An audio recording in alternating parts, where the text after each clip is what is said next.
Pelo sinal da Santa Cruz, livrai-nos Deus, nosso Senhor, dos nossos inimigos. Em nome do Pai, do Filho e do Espírito Santo. Amém. Vinde, Espírito Santo. Enchei os corações dos vossos fiéis e acendei neles o fogo do vosso amor. Enviai o vosso Espírito, e tudo será criado, e renovareis a face da terra. Oremos. Deus, instruíste os corações dos vossos fiéis À luz do Espírito Santo, fazei que apreciemos retamente todas as coisas, segundo o mesmo Espírito, e gozemos sempre da sua consolação. Por Cristo, Senhor nosso. Sagrado coração de Jesus, Nós temos confiança em vós. doce coração de Maria, Seja nossa salvação. Então nós estávamos vendo na última semana a luta contra o pecado. Antes de nós começarmos a falar sobre a luta contra cada um dos pecados capitais, nós vamos dar nomes aos pecados. Hoje nós falamos na homilia da missa que uma coisa muito importante para a nossa conversão, e nós ouvimos o profeta Oséias falar sobre volta a Israel. Cada vez que nos arrependemos, nós voltamos a Deus, pedimos perdão. Mas é importante nesse processo de voltar, seja na oração e seja na confissão, reconhecer os nomes dos pecados. Porque os pecados têm nomes e sobrenomes. Então, nós vamos dar o nome de 7 nomes deles. E nós vamos falar um pouco na luta contra cada um deles. Por quê? Mas só tem esses 7? Não. Porque eles são cabeças de outros. Então, eles geram tantos outros que se nós lutarmos contra eles, os demais começam a também ser enfraquecidos. Então, mas antes nós queríamos falar então sobre a tentação. O que é a tentação? A tentação é uma sugestão, seja vinda do demônio, do mundo ou da carne, para desobedecermos a Deus, para fazermos nossa própria vontade. No fundo, é um ataque mesmo à soberania divina. Então, uma sugestão. Como sugestão, ela ainda não é um pecado, porque eu ainda não quis nem cometi. É uma tentação, é uma sugestão. Pode vir o demônio. O demônio, o ofício do diabo é tentar. Os padres da igreja dizem isso, o ofício dele, ele não para de tentar. E onde ele consegue, ou seja, ele tenta das coisas mais escabrosas. Ele é escabroso, ele é sujo, ele é maldoso, ele é mentiroso, ele é odioso, ele é invejoso. Pode vir do mundo. Do mundo, a tentação do mundo, sobretudo, é a tentação do desfrutar da vida. E, sobretudo, a tentação de que nós estamos perdendo tempo. Que Deus, o diabo de um lado, fala de Deus, mas a tentação do mundo é exatamente isso, é um estilo mundano, um estilo de vida que não é religioso, vamos dizer assim, não é temente a Deus, mas que nos atrai, como tentação. Isso é muito perigoso, sobretudo, porque por aí virão tentações de infidelidade, muitas vezes, à nossa vocação. Porque o mundo é muito mais poderoso, nós temos familiares, nós temos amigos, nós temos pessoas conhecidas, nós temos até pessoas que já foram religiosas, já foram seminaristas, assim. Então, o demônio pode se utilizar disso e o mundo como aquela sugestão que está vendo, olha a vida dessa pessoa. O que tem que fazer? Por que ele tem que se matar tanto? Por que a gente tem que ser na rua vestido assim? Por que a gente tem que continuar com essa radicalidade? Porque isso é uma tentação. E a carne também nos puxa. Então, as tentações não vêm só do demônio. Isso é importante de saber. As tentações também vêm do mundo e da nossa própria carne. Então nós vamos falar agora da tentação do demônio. E nós vamos olhar, porque Deus quis que estivesse escrito no livro do Gênesis, dessa maneira, a tentação e a queda dos nossos primeiros pais, Adão e Eva,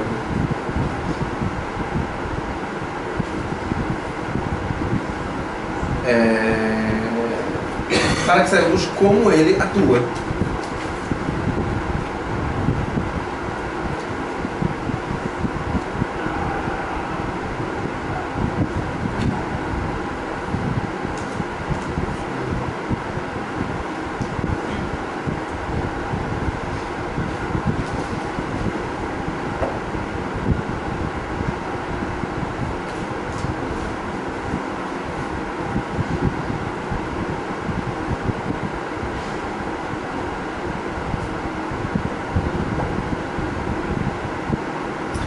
Então, vamos olhar o capítulo 3º do livro do Gênesis e ver como é que o demônio tentou a Eva.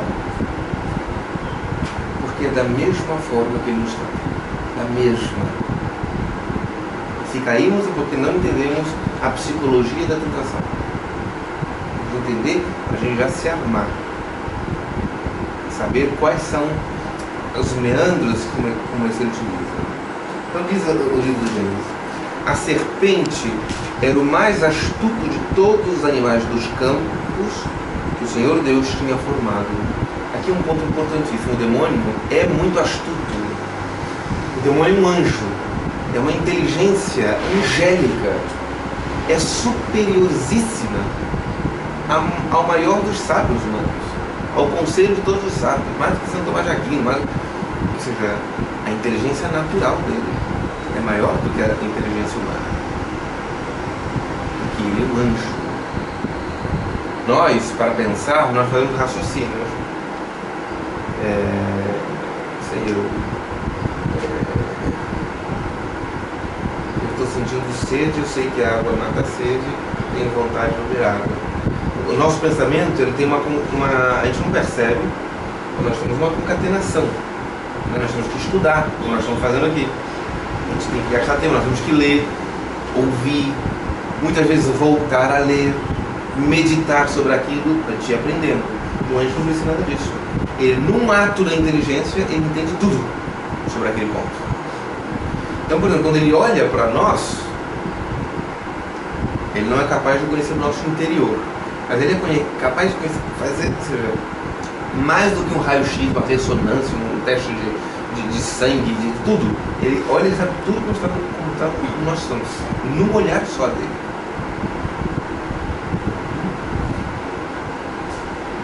Como criança.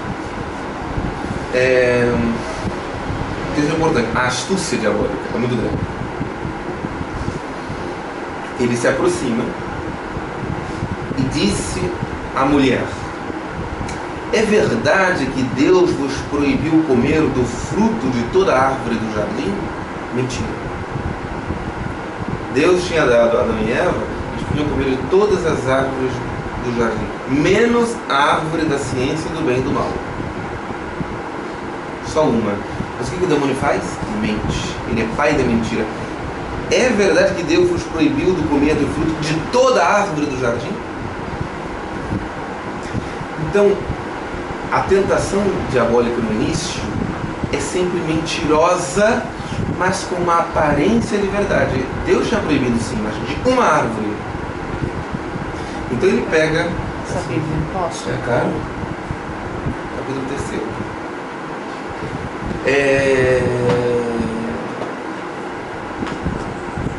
Então ele se utiliza da mentira. Porque qual é o objetivo dele aqui? Ele está falando uma mentira muito grosseira, com uma certa aparência de verdade. Só uma pessoa muito rude vai cair direto naquela mentira. O que ele quer é que Eva continue conversando com ele. só tem isso. A mulher respondeu-lhe: podemos comer do fruto das árvores do jardim, mas do fruto da árvore que está no meio do jardim, Deus disse: vós não comereis dele, nem o tocareis, para que não morrais. Ou seja, o que ele queria é isso. Ao invés dela rejeitar a mentira e o demônio e a serpente, ela começa a dialogar. Não, não é bem assim. Ele deixou de comer. Só dessa ciência do bem e do mal é que eu não posso. Oh não, tornou a serpente, vós não morrereis. O mentiroso chama Deus de mentiroso. Ele inverte. Ele coloca a imagem de que Deus é que é mau. Deus é que é injusto. Deus está exigindo demais. Deus sei lá o que. Oh não, não morrereis. Mas Deus não morrereis. Mas Deus bem sabe que no dia em que dele comerdes, vossos olhos se abrirão e sereis como deuses, conhecedores do bem e do mal. Depois de chamar Deus de mentiroso, qual é a tentação fortíssima? A do orgulho, a da soberba. Querer ser como Deus. Querer ser como Deus. Olha, sabe por que Deus não quer? Senão vocês serão como deuses. Ele vai ficar fraco. Ele está com inveja, ele está com medo de vocês. Então, é por isso que ele não quer. Sereis como deuses, conhecedores do bem e do mal. O que significa isso? Se eu comer essa fruta, então, eu vou dizer para mim o que é bem e o que é mal. Eu não preciso mais obedecer a Deus. Pecado vai ser não fazer minha vontade. Pecado vai ser não fazer minha vontade. Eu quero, eu faço, porque eu sou conhecedor do bem e do mal. Eu digo que é bem, eu digo que é mal. A mulher, vendo que o fruto da árvore era bom para comer, a conversa faz com que ela olhe para a árvore com vontade de desobedecer, de comer, de ser como Deus, de conhecer, ou seja, dizer o que é bem e o que é mal. De agradável aspecto e muito apropriado para abrir a inteligência, tomou dele, comeu e o apresentou também ao seu marido, que comeu igualmente. Então os seus olhos abriram-se, e vendo que estavam nus, tomaram folhas de figueira, ligaram-nas e fizeram cinturas para si. E eis que ouviram, isso aqui é importante, eles se vestem por quê? Porque antes eles estão nus, mas como eles estão em total comunhão com Deus, a nudez deles era como a nossa veste, como a das senhoras e a minha, completa, porque não havia olhar de cobiça, não havia olhar, era um olhar puro, e o corpo visto como algo, como estamos agora, cobertos, como se fosse assim, porque em Deus tudo tem uma finalidade para a glória de Deus, então nada era feito. Quando eles pecam, a primeira coisa que eles percebem que estão nus, o que acontece? Eles já percebem o olhar um para o outro, que não é para uma finalidade da glória de Deus, não é simplesmente para crescer e multiplicar-se, para o bem deles dois. Era um olhar de concupiscência, de desejo de posse do corpo do outro. Então eles têm que se vestir. Por isso nos vestimos. Por isso a modéstia é muito importante, não tratar isso aqui, mas por isso que é muito importante. E eis que ouviram o barulho dos passos do Senhor Deus, que passeava no jardim, à hora da brisa da tarde. O homem e sua mulher esconderam-se da face do Senhor Deus no meio das árvores do jardim. Antes eles falavam abertamente com Deus, agora eles se escondem de Deus. Se se escondem, eles têm medo de Deus, não têm mais coragem de ficar perto, vão por meio das árvores. Mas o Senhor Deus chamou o homem e disse-lhe: onde estás? E ele respondeu: ouvi o barulho dos vossos passos no jardim. Tive medo, porque estou nu, e ocultei-me. O Senhor Deus disse: quem te revelou que estavas nu? Quem não sabia? Quem te revelou que estavas nu? Terias tu, porventura, comido do fruto da árvore que eu te havia proibido de comer? O homem respondeu: a mulher que puseste ao meu lado apresentou-me deste fruto. Qual é a primeira reação? A culpa não é minha, não. Olha, Deus pergunta para a conversão dele, para que ele faça, para que ele reconheça. Não, a mulher me deu. A mulher que tu me deste, no fundo ele está colocando a culpa indiretamente até em Deus. O Senhor me deu essa mulher me deu a fruta. A culpa não é minha. E eu comi. O Senhor Deus disse à mulher: por que fizeste isso? A serpente enganou-me. Respondeu ela, e eu comi. Quando a culpa caiu nela, não, foi o diabo. Depois tem todo o diálogo com a serpente, o castigo e o anúncio da salvação por meio de uma mulher, que é o que nós chamamos de proto-evangelho. Então o Senhor Deus disse à serpente: porque fizeste isso, serás maldita entre todos os animais e feras dos campos, andarás de rastro sobre o teu ventre e comerás o pó todos os dias da tua vida. Porém ódio entre ti e a mulher, entre a tua descendência e a dela. Esta te ferirá a cabeça e tu lhe ferirás o calcanhar. Então, vemos aqui como é que o demônio agiu e como é que Adão e Eva agiram. Se nós meditarmos nisto, nós vamos perceber que é assim que ele age e é assim que nós agimos. Então a primeira coisa que o demônio faz é se aproximar de nós. O demônio, nós não temos um demônio da guarda, nós temos um anjo da guarda. Então, ele não pode fazer tudo o que ele quer, a hora que ele quiser. Deus não permite, nosso anjo não permite. Mas, de quando em quando, ele vem com certa violência. Tentações. O que ele quer? Diante das tentações, comecemos a pesar as coisas. Será? Mas e até onde que eu posso? Isso aqui não é pecado, até se eu fizer tal coisa. Eu começo a dialogar. O que ele quer nesse primeiro momento é que nós dialoguemos com isso. Porque se nós começarmos o diálogo, nós vamos cair. O Papa agora disse no México uma coisa fortíssima, todo mundo ficou assim, porque ninguém mais acredita no diabo, né? Então quando alguém fala, se algum padre fala com um demônio, já é. Eu lembro a primeira vez, recém-ordenado, tinha poucos meses de padre, em outubro, na primeira domingo da quaresma, a tentação do Senhor, é o evangelho do primeiro domingo da quaresma. Então, a homilia que eu fiz foi, como todos os anos eu faço, no primeiro domingo da quaresma, a luta contra a tentação, a luta contra o demônio. E eu falava e tal, peguei os textos da escritura do dia, peguei o catecismo e peguei o ritual de exorcismo, alguns pontos. Eu via a igreja, se caísse acho que uma agulha no chão, todo mundo ouvia. Era a igreja de São Judas lá no final da praia. Eu estava ali. Diácono, depois assim. E todo mundo assim. No final, eu fui pela porta cumprimentando, teve uma pessoa, um homem chegou e falou: padre, o senhor não poderia ter falado. O senhor tinha que falar do amor de Deus. Não podia falar no diabo.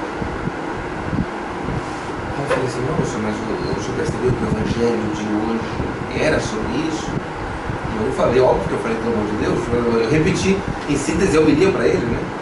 Então, mas quero. Não, mas não sou. Ou seja, um padre já fala no diabo, é caso desse problema, imagina um papa. E ele falou exatamente isso que nós estamos falando agora no México agora. Não se dialoga com o diabo. Porque se dialogarmos com o diabo, ele vence sempre. Isso é a verdade da vida espiritual. Todos os santos, padres da igreja, autores espirituais, ou seja, eles têm rios e rios sobre esse tema. Então, quando vier uma tentação, forte ou insinuante, de coisas escabrosas ou de coisas que do início não parecem ser tão ruins. Nós não temos que dialogar, nós temos que rejeitar imediatamente. Vai no sinal da cruz, silêncio com água benta, vai à capela e ocupa o tempo com outra coisa. A primeira ação sobrenatural, a primeira reação, uma reação sobrenatural, pedir ao anjo da guarda, e depois nem pensar na tentação, nem mesmo para lutar contra ela. Porque enquanto estamos pensando nela para lutar contra ela, ele também quer, ele mantém a gente com a atenção naquilo que ele quer. Então eu peço aos meus da guarda, Nossa Senhora, São José, e vou fazer outras coisas. Não deixar que aquilo que ele quer dialogar, ele quer conversar. Se nós dialogamos, nós vamos ceder. Então é cortar a tentação rápido, não ficar pensando muito nela. Ele, então, outra ação que nós vemos aqui, ele não coloca a Deus como mentiroso, como malvado. Eu comentei aqui, se eu comentei outra vez, não sei, aquela cena do filme A Paixão de Cristo, da flagelação do demônio. Foi no café, né? Não, mas o senhor também falou, né? Na vez passada o senhor falou, até que eu falei, que eu questionei a questão de Pilatos, né? Eis o homem, quem tem maior pecado, quem entregou a ti, né? Que Jesus fala, quem entregou a ti. Aí eu perguntei pro senhor sobre isso. Ah, sim. Não, mas eu falei da cena do filme, ali, né? Eu repito aqui porque é muito interessante.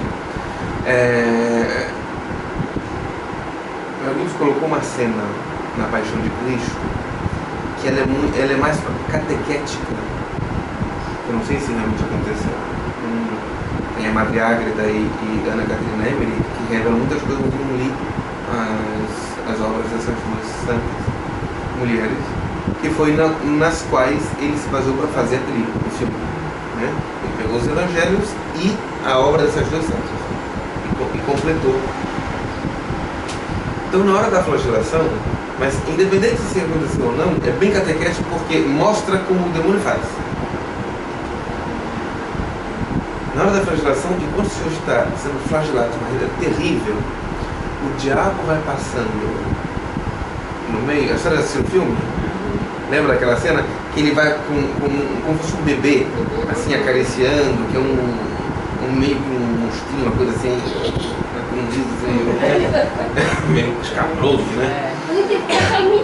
Então, o que significa aquilo? Ele está olhando para Jesus e dizendo, olha como é que o teu pai te trata e como eu trato os meus filhos. Essa é a tentação. Oh não, ele é um... Vós não morrereis. Deus é que é mau. Não quer que vocês sejam felizes. Eu mostro o caminho da felicidade.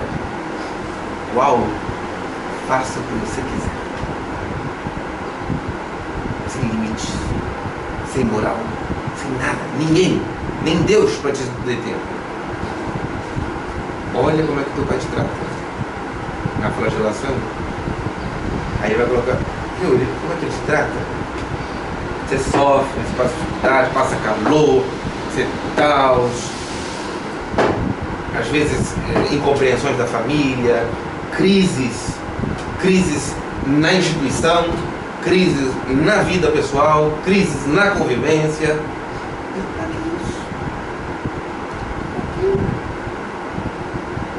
Mas precisa tanto. Dependendo que ele estuda as pessoas, ele pode dar uma insinuação mais grosseira ou mais sutil. Não, você pode se entender de outra maneira, sem problema nenhum.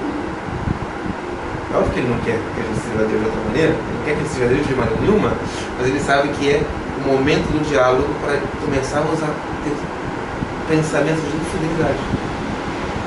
E começarmos a realmente, olha, a pessoa está, poxa, olha, a pessoa casou, está na igreja, está isso e tal. Começamos a comparar, então o demônio vai se utilizando, ou ele vai de coisas mais grosseiras mesmo.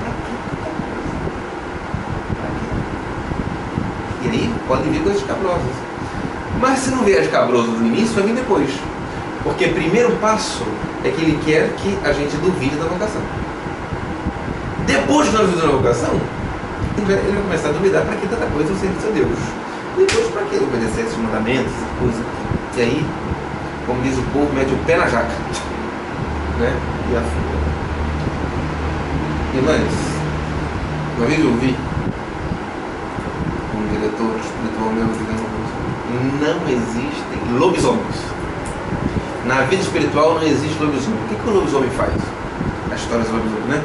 O homem está assim, chega a lua cheia, se transforma de uma hora para outra um lobisomem. Viu a lua, lobisomem. Na vida espiritual não existe lobisomem. Não existe uma transformação de uma hora para outra. As coisas começam aos pouquinhos, de dentro para fora. É uma tentação consentida, é um diálogo com o demônio, é um diálogo com isso. Às vezes coisas não tão graves, mas vai. Aquilo que ficar comendo por dentro, um cupim que vai comendo a madeira, a casca por fora está bem. Mas na hora que você botar o dedo, fura, porque já virou papel. O madeira virou papel. Então,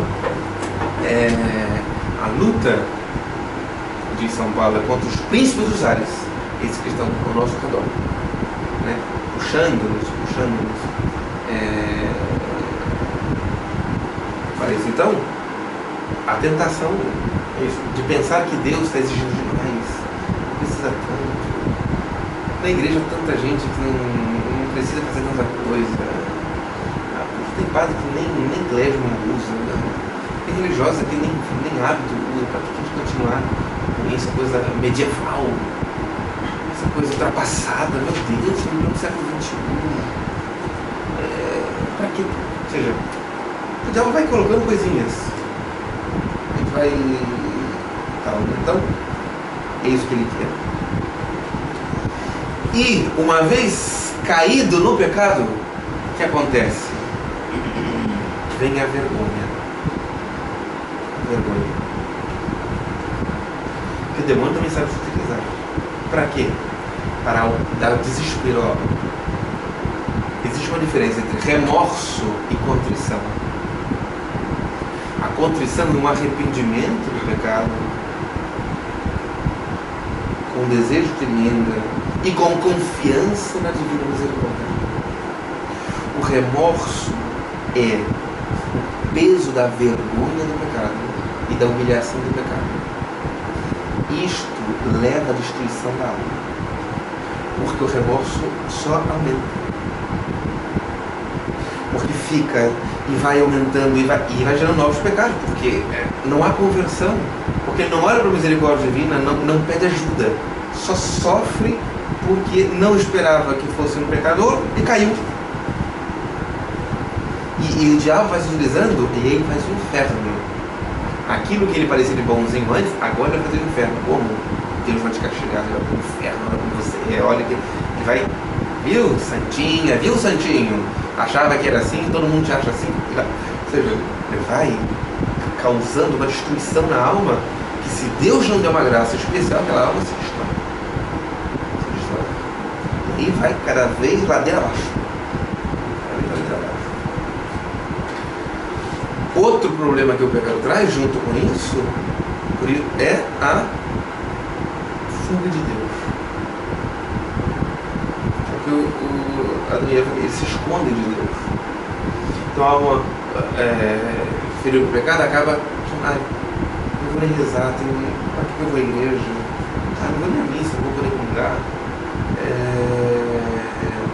Deus não vai ouvir minha oração porque eu sou um pecador. Ou seja, começa a alma a se afastar de Deus. É isso que o diabo quer.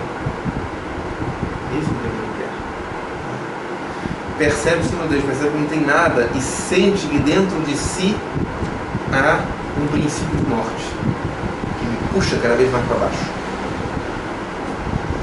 Só que Deus anuncia a vitória que nos veio pela Virgem Maria e pelo fruto bendito da Virgem Maria, que é Jesus, nosso Salvador. Então, o demônio já está esmagado. A luta contra as tentações já sabe isso, não devemos dialogar. Agora, se cedermos e se cairmos, temos que pedir a ajuda de Deus. Então, diante das tentações,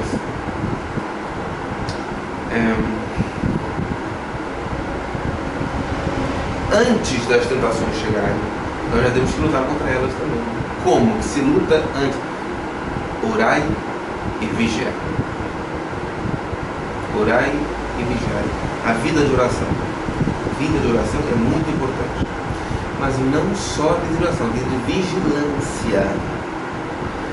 Cada um de nós temos que, aos poucos, ir percebendo por onde o demônio vai nos tentando, por onde são os marcos, e nós temos que vigiar mais. É aquilo que nós falamos certa vez, aqui, uma pessoa que a fraqueza dela é a bebida, ela tem que vigiar mais. Ou seja, ela vai no aniversário, ela tem que vigiar muito mais, porque serve a cervejinha.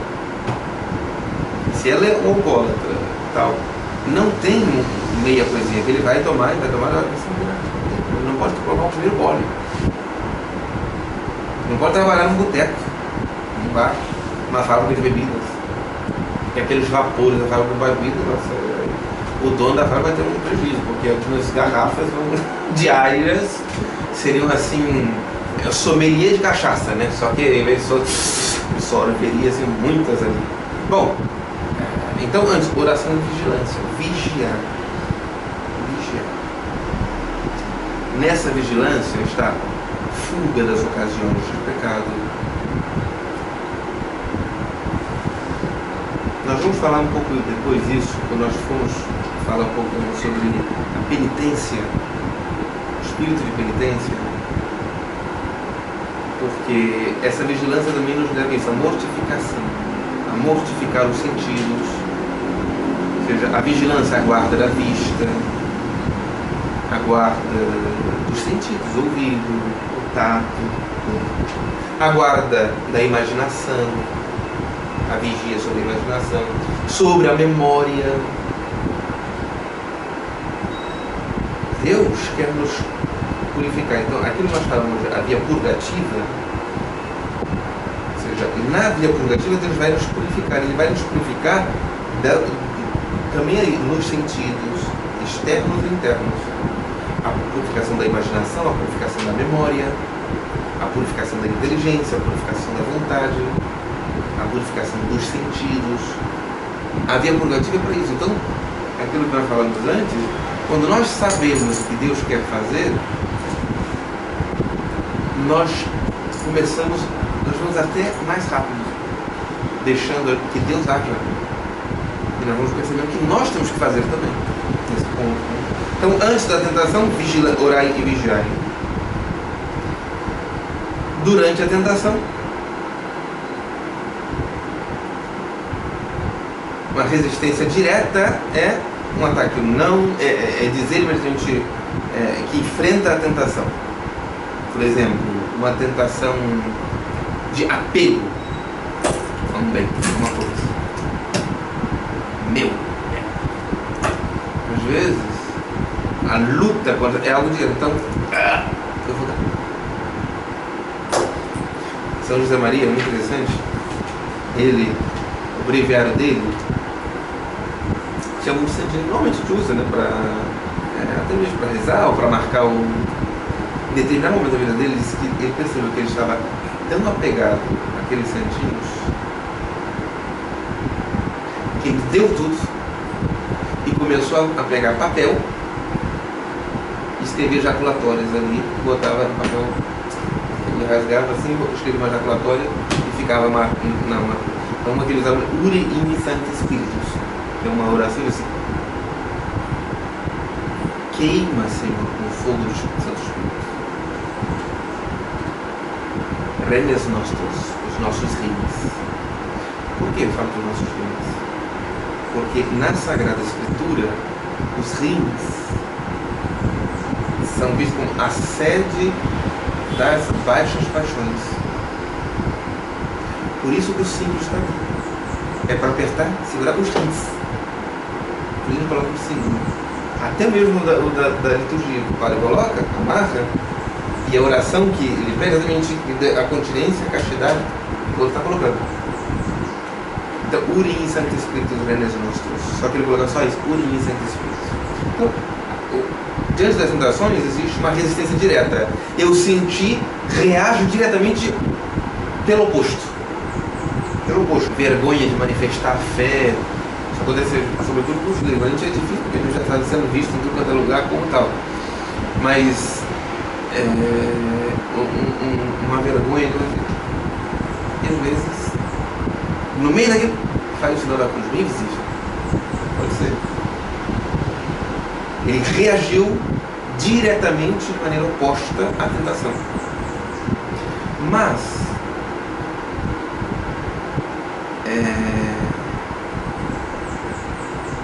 em temas de tentações contra a santa pureza, não se deve resistir diretamente, porque isso que o demônio quer. Em tentações contra a santa pureza, a gente não tem que ficar pensando na castidade contra o pecado, porque aí nós estamos continuando com aquilo de maneira indireta, aquilo que nós falamos,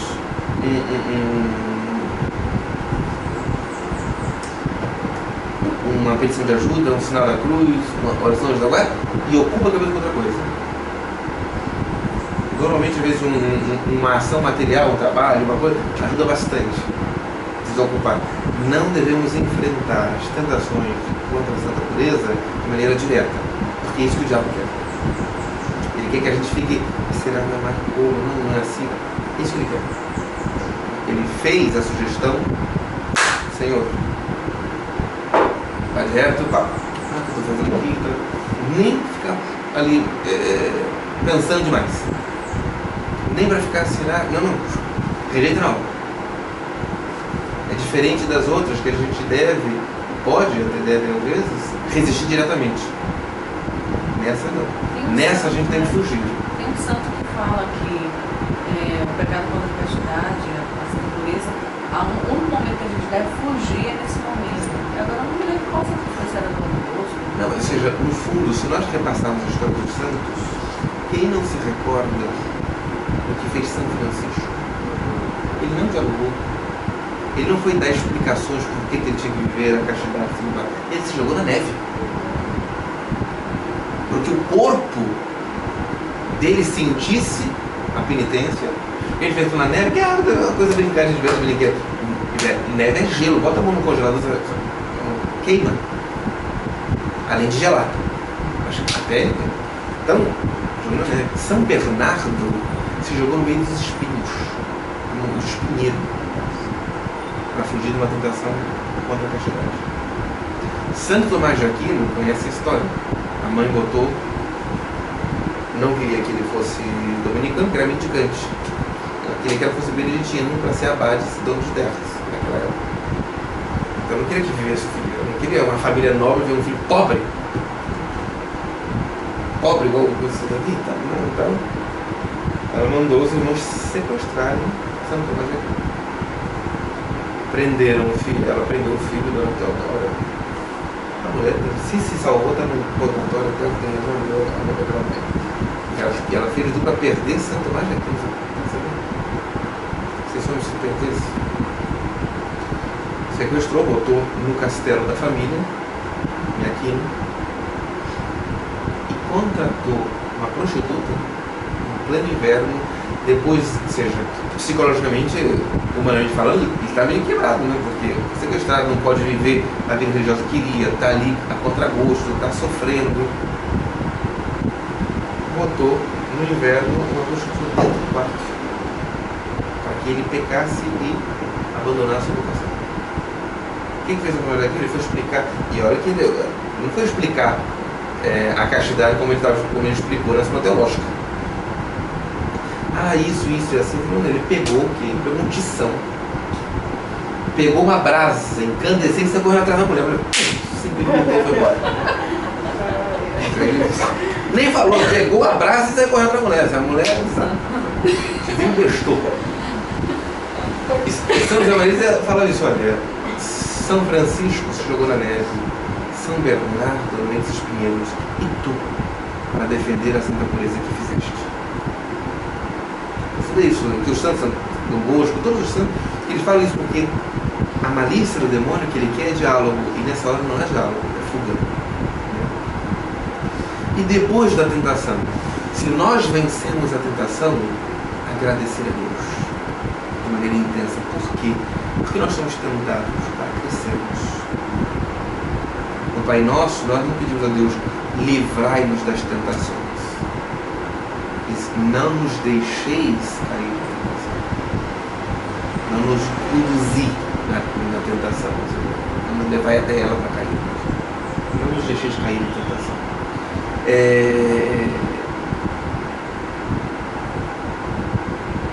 Porque quando nós somos tentados e vencemos, a nossa vida espiritual dá um salto. Um salto. É esse salto que ele quer que a gente dê. A gente vai de salto em salto. Mas se caímos, primeira ação, olhar para Deus pedindo misericórdia.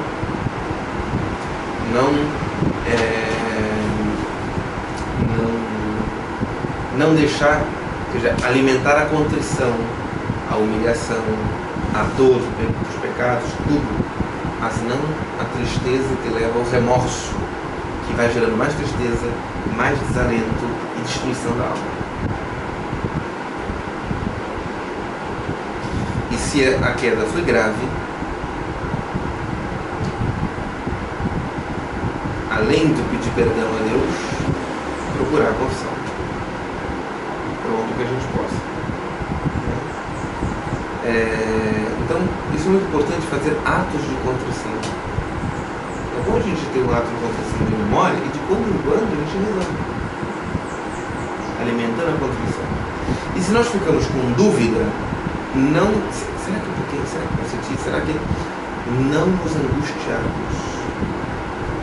Pedir aos donos da guarda, a Deus, e continuar. Numa próxima confissão, não precisa ser correndo, eu posso colocar.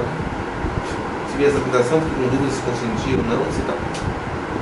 E é porque nós vamos formando também com o tempo e com a ajuda da graça de Deus, nossa consciência, nós vamos começando a perceber se realmente aquela dúvida é uma dúvida que procede ou não. Porque nós vamos começando a entender como é que é os demônios, como é que eu reajo, como é que é Deus, etc. Então, mas na dúvida a gente pode fazer isso. Então, aqui a gente termina a luta contra as tentações.